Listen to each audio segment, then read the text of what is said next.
So in this pre-lab lecture, we'll be discussing Lab 8, Kidney Stones Part 2.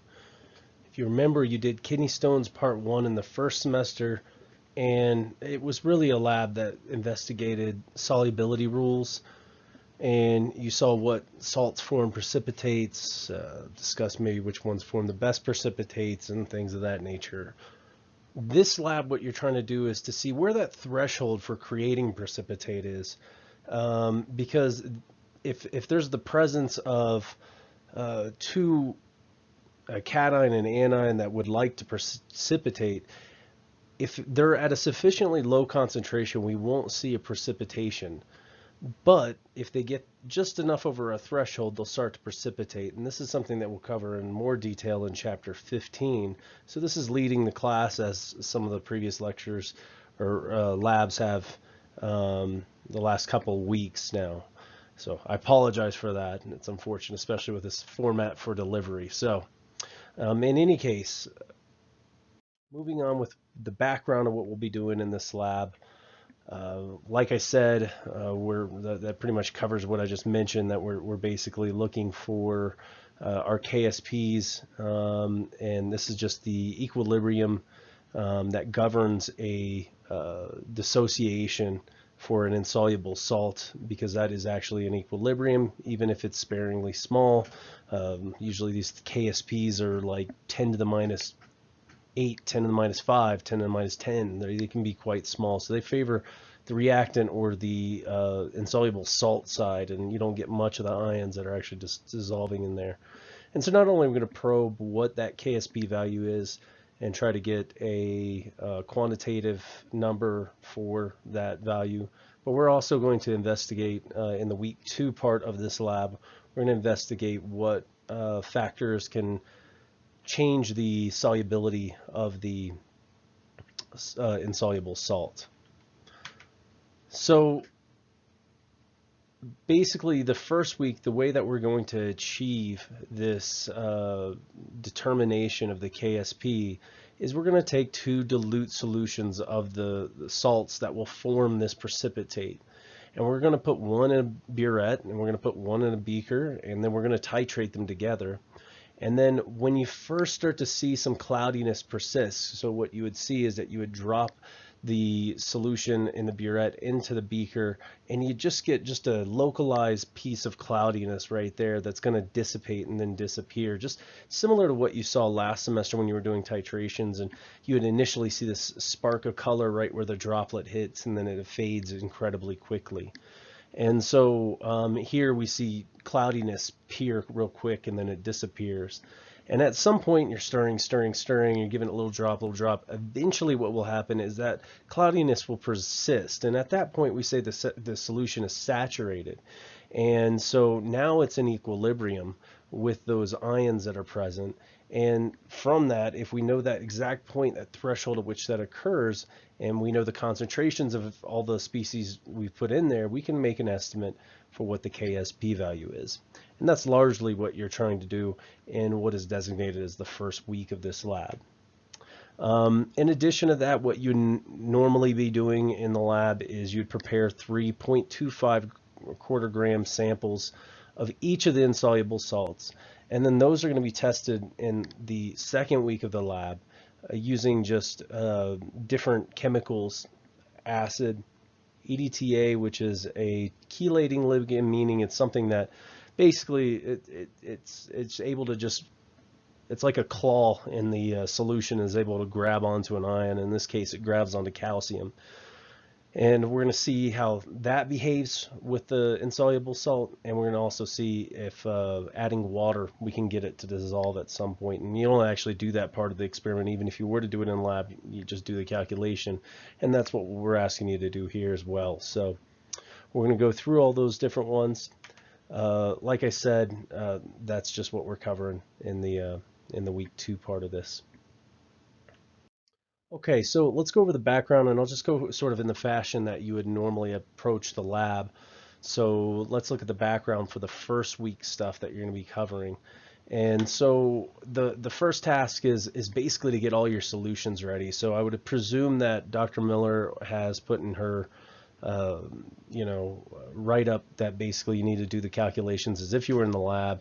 And some of those calculations would be how to prepare all of your different solutions from stock solutions. And the three solutions that you need to prepare for this particular experiment is you would have to prepare 250 milliliters of a 0.01 molar calcium chloride solution, and you'd be preparing that from a 0.1 molar. So you see it's a drop of 1/10. So 1 to 10, that would show up in our M1V1 equation.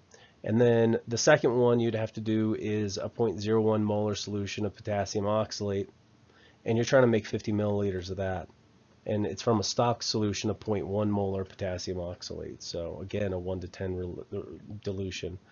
And then the last solution you need to prepare is a 0.01 molar sodium phosphate solution, and then that is a 1 to 10 dilution because you're trying to get to 0.01 and you're starting with something that's 0.1. So again, all of them are M1V1 type calculations. I didn't go through the details here. I'm pretty confident you guys can get through that part of the calculations. For the first titration, what you would be doing is you would be placing 50 milliliters of 0.01 molar calcium chloride in a beaker. It shows an Erlenmeyer flask there. Either one would actually work. But in any case, you're putting that calcium chloride below, and you're just putting a 100 milliliter beaker, a big enough Erlenmeyer that it can accommodate a little bit of extra volume. And then the burette, you're going to put the 0.01 molar potassium oxalate. And this is what you basically would be sitting, you'd be stirring constantly that solution on the bottom, and you'd be adding just small droplets of the potassium oxalate from the burette. You would conclude the experiment or finish the titration the moment you started to see some cloudiness appear. And so once it was persistently cloudy, that's when the experiment stops. That's when you're ready to collect your data, how much volume you've added from the burette, and then do the calculations for KSP for this particular insoluble salt. So the second titration is going to be calcium chloride with sodium phosphate. And again, you're doing the same thing. You're trying to just titrate this thing until it's persistently cloudy. And so calcium chloride is again sitting in that Erlenmeyer or that beaker below, and the potassium oxalate is now what you have in your burette in this particular titration. Dr. Miller may have given you two data sets because you were supposed to do this twice in the lab, so you just have two runs at which you would be able to get an average for the different values of the KSP that you calculated. So let's look at an idea, or let's look at an example of another insoluble salt, so we can have a sense of how we would actually do the calculation with the KSP with the data that we get from our titration. So we're going to use barium chloride and sodium phosphate, and I'm going to write the net ionic equation for this precipitation reaction here. So that is going to be basically, we're going to have two phosphates. We react with three bariums, and we're going to get barium 3 PO4 2, and that's going to precipitate as our solid. And you see it's a solid arrow going that way because it really is favored so much in that direction. And so it's technically an equilibrium, but it's so much favoring product side, we've negated that and put just the arrow here. If we go with the solubility equilibrium, if we wish to find anything out about the amount of salts that are present in the barium and the phosphate ions, then we do really need to stay true to the fact that this is an equilibrium. So you see that represented in this sort of equation here. It's still a net ionic equation, and you see that is the solubility equilibrium. This is the one that the KSP, or the equilibrium of the solubility product, is pertaining to. So the KSP for this, or your equilibrium constant that you'd calculate, should be pretty straightforward. You got a solid on the product or reactant side, so you know that's not going to show up. So just the ions on the right hand side are going to show up here, and we end up with barium, and we've got 3 as a coefficient in there, so you should expect a cube, and then phosphate, that should be raised to the squared. So if we know the concentration of these two ions when the solution is just starting to be persistent in its cloudiness, we can calculate what the KSP is. The way that we're imagining conducting this experiment is that we have 25 milliliters of 0.05 molar barium chloride that is in that Erlenmeyer flask. and we have 0.01 molar of sodium phosphate in the burette. If any cloudiness starts to persist when we have, or let's just for the sake of it say that cloudiness starts persisting when we have 3.82 milliliters of that 0.01 molar sodium phosphate added to our 25 milliliters of barium chloride, how are we going to calculate the KSP? So we know it took 3.82 milliliters of the titrant, the sodium phosphate, added to the 25 milliliters of barium chloride before we started to see some cloudiness persist. We're saying that that gives us enough information to calculate the KSP. So let's see in this next slide how we do that particular calculation. So if this is just the same prompt we had for the last part. So the first thing we might want to ask is, what is the barium concentration? Well, we had 25 milliliters to start. Switch that into liters, and then we know that the concentration was 0.05 moles of barium chloride per liter, and then we know within 1 mole of barium chloride we have 1 mole of barium, and then that's going to give me 1.25 times 10 to the minus 3 moles of barium. That's how much we had throughout the reaction.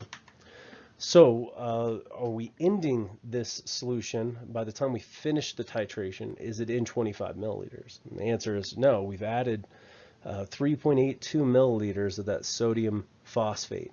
And so now our final volume of the solution is 28.82 milliliters. We need to take that into account when we do this calculation for the concentration. So we just basically take the number of moles that we just found and divide it out by the volume in liters. That ends up giving me a concentration of 0.0434 molar barium. So we do the same sort of approach with the phosphate concentration. We had 3.82 milliliters. We know we switch it to liters. We know the concentration, so we can get that into moles. And then we can go and figure out if we've got 1 mole of sodium phosphate that we're adding, we're actually getting 1 mole of just the phosphate ion, which is the one that we're interested in. And we end up with 3.82 times 10 to the minus 5 moles of phosphate ion. Do the same thing where we do it over the volume. We end up with 0.00133 molar phosphate, or 1.33 times 10 to the minus 3 molar phosphate, depending on how you want to write it. So now we just need to plug the concentrations into our equilibrium constant, which is called the KSP for this. We wrote it earlier. The KSP is just the barium cubed and the phosphate squared. So we plug in our values for those two concentrations, and we end up with 1.45 times 10 to the minus 10 molarity to the fifth. And so we did a calculation for the two concentrations, and this would be no different for what you're doing in your other ones. So the data that you've obtained from Dr. Miller should say when they stopped and when it persisted being cloudy. That'll give you the volume that you've added of titrant. You know the initial volume you had in there. You should be able to calculate all the concentrations. Just make sure you express the KSP correctly, and then you should be able to do the calculations for those. That's the big chunk of the first week part of this lab. The second part of the first week of the lab is to basically just make 0.25 grams of each of those precipitates, okay? So you're just trying to make enough of the precipitates to test in the second week of the experiment. We have the two precipitation reactions that we're doing. We're doing calcium oxalate. So the source of the calcium is calcium chloride. The source of the oxalate is it potassium? Yeah, it's potassium oxalate. And so those are the sources of those two. And then calcium chloride for, again, calcium in the other reaction. And then sodium phosphate for our phosphate ion. And those are the two precipitation reactions. Of course, if you flipped them and threw an equilibrium sign in there, you'd be looking at the KSPs for each of these. So in the pre-lab, you already calculated how much calcium chloride and potassium oxalate that was needed, and you calculated for the 0.25 grams of the calcium oxalate precipitate. What you're going to need to do in your lab report is calculate how much calcium chloride and how much sodium phosphate dodecahydrate, or just the 12 water hydrate, is necessary to make 0.25 grams of the calcium phosphate precipitate. And so I didn't go through that because, again, this is very much a this is stuff you've done in the first semester a whole ton. I think you're pretty familiar with it. But just remember, if you're trying to figure out how much of the salts that you need, then the calculation is almost always going to start with the 0.25 grams of the precipitate, in this case probably calcium phosphate maybe that you're trying to get, and then you're just going to use the stoichiometry to relate what the amount of moles or grams rather of calcium chloride that are necessary, or the number of grams of sodium phosphate dodecahydrate that are necessary. Remember, don't forget those waters of hydration in the molar mass, or it really will mess with your calculation. Okay. All right, so moving into the second week of this particular lab, like I said, we're going to be testing these precipitates that you've prepared, the 0.25 grams of, under different conditions to see how that affects the equilibrium. The three different ways that we're going to test it is at different pHs with a chelating ligand like EDTA. We're going to test when it's diluted in a sufficient amount of water. And that one actually we don't even test. We do some small tests for the presence of the salts in the supernatant, or the liquid above the precipitate, and then you just sort of calculate what the concentrations necessary to dilute it to where that precipitate wouldn't exist. And so the first one we're going to start with is looking at the effect of pH. And so in that experiment, you're going to have 0.1 molar of the hydrochloric acid, and that's going to be in your burette. You're going to have a solution with the precipitate sitting below, and that could be the calcium oxalate or the calcium phosphate sitting in there. And so you're going to do both titrations. And what's important to understand is the oxalate and the phosphate are both weak bases. So upon the addition of any acid, we'd expect that the weak bases are going to react with any acid that we put in there. So even if there's a sparing amount of oxalate or present, then what we expect is it to be able to at least go under this reaction and react to form HC2O4 minus, and potentially it could react and form the second of H2C2O4 from the hydronium ion added. Or if we were looking for the phosphate ion, we could expect that the phosphate ion has some reacts with the hydronium ion. It's going to have one reaction, probably definitely the HPO4 2 minus. But we could imagine this maybe even going more steps forward and creating HPO4 2 or H2PO4 minus with another hydronium ion reacting. And if the third one reacted, we'd be back at phosphoric acid. So there's potential reactions that are possible with both of these if an acid is placed in the solution with the precipitate.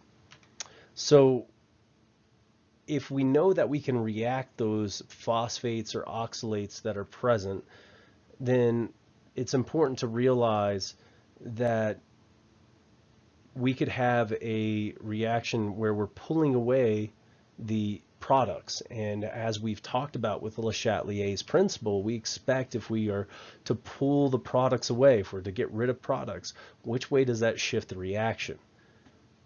It should shift the reaction to the right or to the product side. So more of that salt is going to be dissolved. So what you would expect is if you're adding enough acid, you should be able to dissolve all of that precipitate that's present. And the lab asks you to reflect on, it asks you to calculate first how many moles of acid were reacted with the precipitate. And then it asks you basically to calculate whether it's sensible how much acid it took to dissolve the precipitate. And I think in that you should be just looking for, I'm going to leave a little bit more room for you to think about this problem. But realize you have a certain amount of moles of that precipitate present.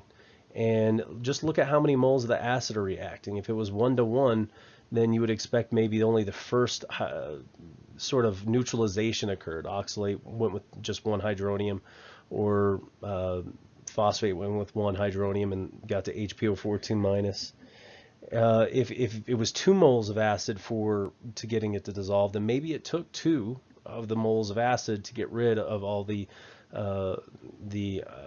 oxalate or phosphate. And so I would ask you to just reflect in that sort of fashion on this. So the second reaction that you're looking at is the reaction of EDTA with that solution, with the precipitate there. And a chelating ligand, we haven't spent a lot of time talking about as of yet, is just something that's going to coordinate with an ion in the solution. It basically just latches onto things, and so it latches onto the calcium in this case.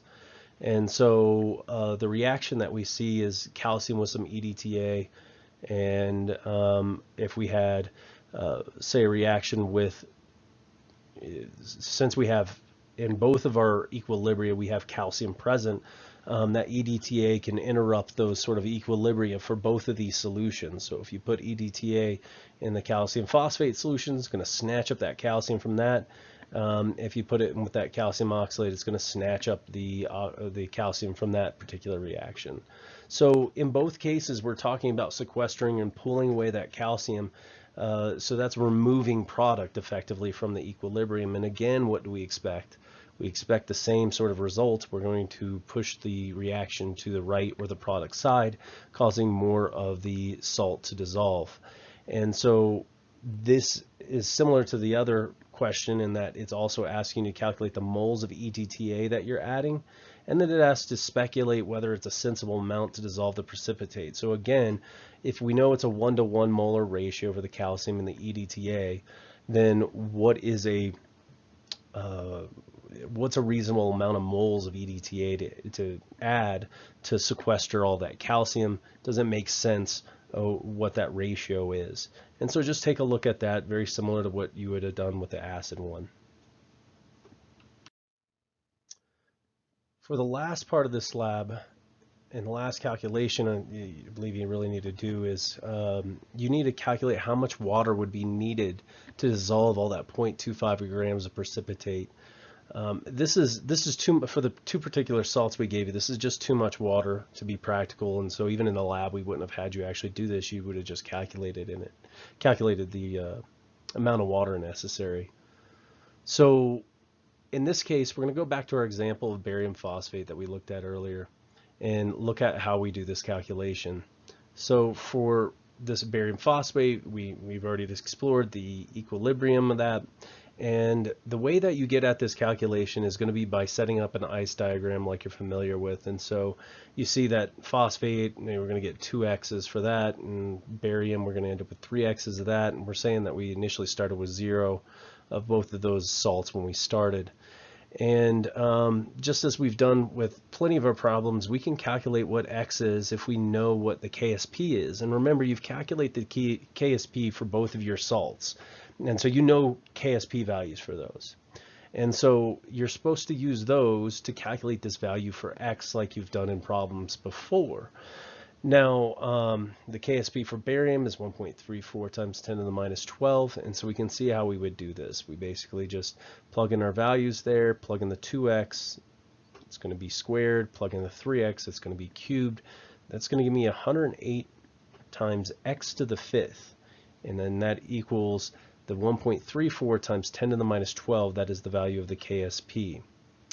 And so the value we get for x when we do that, basically taking the 5th root, so 1/5, you just take x to the 1/5 after you divided 1.24 times 10 to the minus 12 over 108. So you take that value, take it to the 5th root, and you would end up with 4.22 times 10 to the minus 3 molar. The value of x is equivalent to the molar solubility, and that's often denoted as S in your book, and it's something that we'll cover more in chapter 15.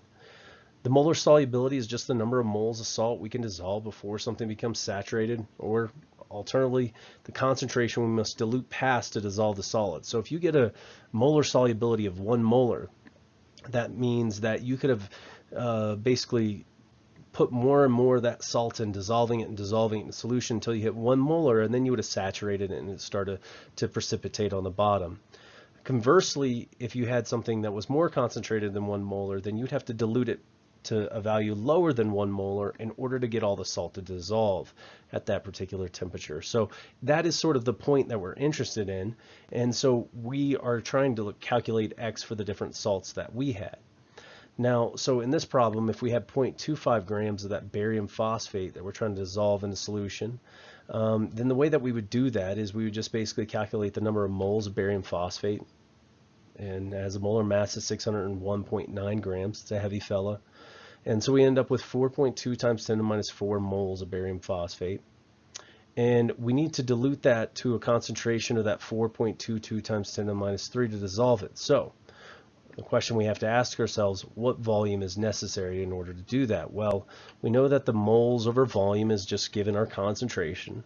So we can rearrange that to find what the volume would be under these conditions. And so the moles are 4.2 times 10 to the minus 4. We put 4.22 times 10 to the minus 3 molar on the bottom, and you'll end up with 0.0995 liters, or we can switch that into 99.5 milliliters.